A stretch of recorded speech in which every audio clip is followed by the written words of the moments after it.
Welcome to our channel. Today we how to restore Wrike reports after broken widgets, detailed guide step by step clearly. Open your Wrike account and navigate to the specific report you want to restore. Identify the broken widgets within the report. Broken widgets will typically display an error message or indicate missing data. Click on the broken widget to access its settings. Take note of any error messages displayed, as they often indicate the cause of the issue. If the widget is missing data, check the source for that data.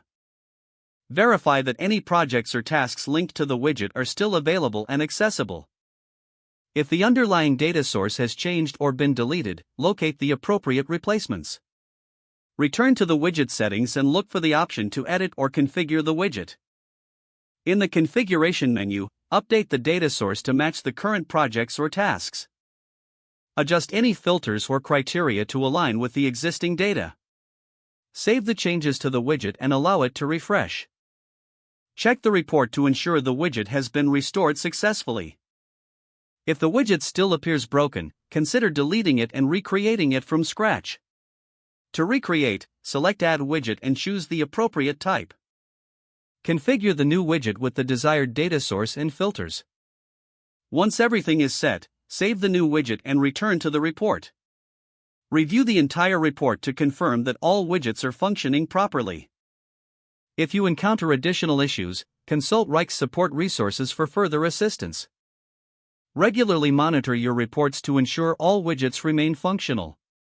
If the page does not load, refresh the browser or try again in a private or incognito window. Make sure you are using the correct email address, then retype it carefully to avoid small typos. If your password is not accepted, use the reset option and create a new strong password you can remember. Check your spam folder for verification or security emails, then complete any requested confirmation steps.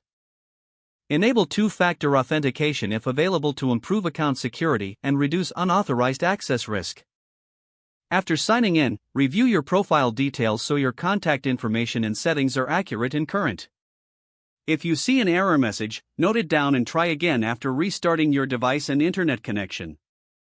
Log out when you finish, especially on shared devices, to keep your account and payment information secure. Don't forget to like this video and subscribe to our channel for more step-by-step tech guides.